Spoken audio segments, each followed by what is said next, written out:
오늘 함께 묵상하실 말씀은 마태복음 15장 29절부터 39절 말씀입니다. 예수께서 거기서 떠나사 갈릴리 호숫가에 이르러 산에 올라가 거기 앉으시니 큰 무리가 다리 저는 사람과 장애인과 맹인과 말 못하는 사람과 기타 여럿을 데리고 와서 예수의 발 앞에 앉힘에 고쳐주시니 말 못하는 사람이 말하고 장애인이 온전하게 되고 다리 저는 사람이 걸으며 맹인이 보는 것을 무리가 보고 놀랍게 여겨 이스라엘 하나님께 영광을 돌리니라. 예수께서 제자들을 불러 이르시되 내가 무리를 불쌍히 여기노라. 그들이 나와 함께 있은지 이미 사흘임에 먹을 것이 없도다. 길에서 기진할까 하여 굶겨 보내지 못하겠노라. 제자들이 이르되 광야에 있어 우리가 어디서 이런 무리가 배부를 만큼 떡을 얻으리이까.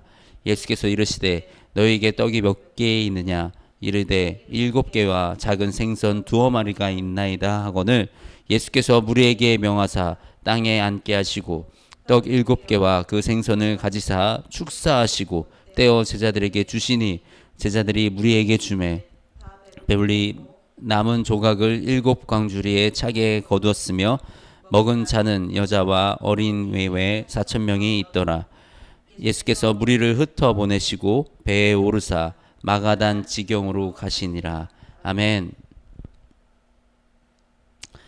네, 오늘 예수님께서 병든 자를 고치시고 귀신을 내쫓으시는 그 사역과 또 4,000명을 먹이셨던 그 사역에 대해서 기록이 되어 있습니다. 우리가 이 병든 자를 고치고 귀신을 내쫓는 그런 일들은 예수님께서 우리에게 성령님의 권능으로 우리에게 주신 일들입니다. 그래서 어떤 개인한테 주는 특별한 은사가 아닙니다. 그것은 믿는 자들 사이에서 드러나는 성령님의 권능입니다. 근데 우리가 이 성령님의 권능을 경험하지 못하는 것은 잘못 구해서이거나 믿음이 작기 때문입니다. 잘못 구한다는 것은 무엇입니까? 우리가 육체의 정욕을 위해서 하나님의 뜻이 아니라 하나님의 그 뜻 안에서 구하지 않는 모든 구하는 것은 우리의 육체의 정욕을 위해서 구하는 것입니다. 그래서 우리가 하나님의 뜻 안에서 우리가 구하는 훈련을 해야 합니다. 먼저 그 나라와 그 의를 구하라 라고 말씀하신 이 예수님의 이 가르침은 그저 권고사항이 아니라 그것은 의무사항인 것입니다. 그것이 먼저 우리가 그 나라와 아버지의 뜻을 우리가 구하고 우리가 그것을 깨달을 때 그때 우리는 하나님의 나라가 하나님이 정말 원하시는 그 기도를 올려드릴 수가 있게 됩니다. 그리고 우리가 드리는 그 기도는 하나님이 반드시 응답하시고 하나님이 그 기도에 반응하여 주십니다. 예수님이 이렇게 병든 사람을 고치시고 귀신 들린 자를 귀신을 쫓아내시고 그리고 나서 우리 보시면 많은 사람들이 이스라엘 하나님께 영광을 돌리니라. 예수님을 찬양한 게 아니고 예수님을 높여드린 게 아니고 이 이스라엘의 하나님께 영광을 돌리니라 라고 기록이 되어 있습니다. 우리가 이 시대에 살아가면서 어떤 이런 치유 사역하는 현장이나 우리가 여러 가지 이런 특히 유튜브나 이런 매체가 발달이 되면서 이런 영상들이 많이 우리가 접할 수가 있습니다. 그런데 우리가 분별해야 될 것은 그런 일들을 통해서 하나님의 영광이 드러나는가 어떤 사람의 영광이 드러나는가 우리가 이것을 분별해야 합니다. 성령님이 하시는 일은 하나님의 영광이 드러나는 일입니다. 개인에게 주어진 치유의 은사가 아니에요. 성령님의 권능으로 치유가 되는 것입니다. 그것을 마치 내가 기도했으니까 되는 거야. 내가 기도해야지만 들어주는 거야 라는 교만한 생각과 잘못된 생각은 우리의 믿음을 잘못된 방향으로 흘러가게 만듭니다. 그래서 우리가 이 놀라운 성령님의 권능들을 통하여 하나님을 바라볼 수 있는 그 힘이 있어야 하며, 또 우리가 그런 자세로 이 믿음을 지켜나갈 수 있어야 하는 것입니다. 또 예수님은 오늘 4,000명의 무리를 떡 7개와 생선 2마리를 가지고 먹이셨습니다. 그리고 마지막에 이 모여있던 사람들, 이 무리를 흩어보내시고 배에 오르사 흩어보내셨습니다. 우리가 주 안에서 이 모여서 하나 되는 것도 중요합니다. 너무나도 중요합니다. 우리는 예수님 안에서 우리가 모두 형제자매이고 한 가정입니다. 그런데 이 모이는 거에만 힘을 쓰는 것은 예수님의 사역하는 방법과 같지 않습니다. 우리가 모인데 또 모이고 모인데 또 모여서 권력을 만들어냅니다. 그렇게 만들어낸 권력과 힘, 이 물리적인 힘을 우리가 가지는 것은 위험합니다. 왜냐하면 우리의 능력이 하나님께로부터 나오는 것이 아니라 그 무리에서 나오는 그 힘으로부터 나오는 것으로 착각할 수 있기 때문입니다. 우리 인간은 쉽게 그렇게 착각해 나가고 우리 인간은 쉽게 그런 교만에 빠지게 됩니다. 그것은 우리의 믿음이 올바른 방향으로 나아갈 수 없는 그런 방향성인 것입니다. 우리가 우리 힘을 키워서 이 권리 주장을 하는 그것이 옳지 않습니다. 왜냐하면 예수님이 그렇게 안 하셨기 때문입니다. 예수님이 이 4,000명을 이 떡 7개와 물고기 2마리로 먹이셨습니다. 너무나도 놀라운 일을 행하시고 귀신을 쫓고 병든 자를 고치시니 사람들이 4,000명, 이 남자만 4,000명입니다. 이 당시에 사람의 숫자는 성인 남성만 세었습니다. 그래서 남자만 4,000명이니까 뭐 7,000명에서 10,000명 정도 그렇게 될 수 있는 그런 인구가 그곳에 있었을 것입니다. 근데 예수님은 그들에게 모아서 거기다가 또 모으시고, 예전에 오병이어 사건 때 또 5,000명, 10,000명 정도 모이고, 가는 곳마다 사람들이 모이니 예수님이 그 모임에 모임을 더해서 모임에 모임을 더하면 엄청나게 많은 인구가 예수님을 따랐을 것이고, 예수님이 그 무리들의 힘을 이용해서 로마 정권과 마주했을 수 있습니다. 그렇게 정권을 무너뜨릴 수도 있었을 것입니다. 그만큼 예수님이 힘을 가지실 수 있었습니다. 그렇게 예수님은 로마 정권을 장악하기를 아마 모두가 바라고 있었을 수 있습니다.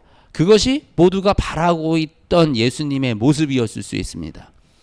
그런데 예수님은 그렇게 하지 않으셨습니다.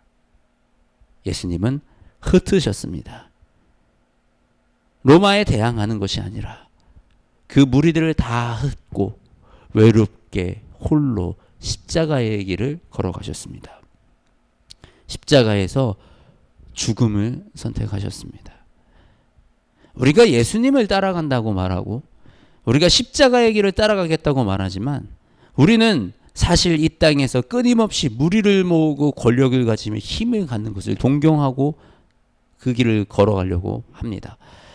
이것은 우리 한국의 교단들도 마찬가지고 이 기독교가 세계연합이라고 모이는 이런 장소들에서도 마찬가지입니다. 기구가 커지고 조직이 커진다는 것은 그만큼 위험합니다. 왜냐하면 이미 권력을 가지고 힘을 가졌기 때문입니다. 그리고 권력이 있는 곳, 그런 카르텔이 있는 곳은 악한 자들의 먹잇감이 되기 쉽습니다. 나서기 좋아하고 권력을 휘둘기 좋아하고 재물을 좋아하는 사람들의 먹잇감이 되어서 그 수뇌부가 그런 사람들의 손에 들어가는 순간 이미 하나님의 나라와 그 뜻과는 거리가 먼 그런 조직이 되어버립니다. 그런 조직이 되면 그것이 얼마나 무서운 일인가. 그 안에 순수한 성도님들과 목회자를 포함한 수많은 양들이 잘못된 리더의 잘못된 정책들을 따를 수밖에 없는 그런 상황이 되는 것입니다. 그래서 어찌 보면 교단이 분리되고 교회가 분리개척하는 것이 하나님 나라를 지키기 위해서 필요한 일이었을 수 있습니다. 이 분당 우리 교회에서 1만 성도 파송 운동을 실질적으로 진행을 해서 교회 분리개척을 시켰습니다. 참 이 결단은 놀라운 일입니다. 그 안에 권력을 내려놓고 카르텔을 내려놓고 교회의 본질을 지키기 위한 그 노력이었던 것입니다. 지금 이 시대, 사실 우리 대한민국에 이 기독교가 다시 깨어나고 다시 살아나려면 성도들이 깨어 있어야 합니다. 어떤 이 세습이나 거대한 카르텔로 뭉쳐있는 이런 교회의 가장 큰 힘은 성도입니다. 성도가 모이기에 그곳에 힘이 생기는 것입니다. 이제는 이 시대에 정말 필요한 사역자들이 어디에 있는지, 이 시대에 정말 광야에서 외치는 소리가 어디에 있는지, 하나님의 그 뜻 안에 하나님의 뜻을 순종하는 마음으로 한 영혼을 위해 울고 부르짖으며 기도하는 그런 사역자들이 어디 있는지 찾고 또 그들과 함께 길을 걸어가는 그런 일을 우리가 감당해야 할 때입니다. 그리고 우리가 그런 사역자들이 이 땅에 세워지고 그런 사역자들이 다시 한번 일어나 우리의 이 한국 기독교를 새롭게 또 이곳에 하나님의 뜻이 이루어지는 그런 일들이 다시 한번 대한민국에 일어나기를 우리가 기도해야 하는 것입니다. 그리고 우리가 함께 모여서 이 힘을 키우는 것보다는 흩어져서 주님이 가신 그 십자가의 길을 따라 이 땅에 빛과 소금의 역할, 권력자의 행세가 아니라 우리가 목소리를 크게 해서 우리가 힘을 더 키워서 대항하는 거에 힘쓰는 것보다는 우리가 각자의 삶의 자리에서 우리가 주님이 가신 그 십자가를, 나에게 주어진 그 십자가를 메고 나아가는 그런 은혜가 우리 모두에게 있기를 주님의 이름으로 축복합니다. 하나님, 이 시대가 너무나도 악하고 이 시대가 너무나도 위험합니다.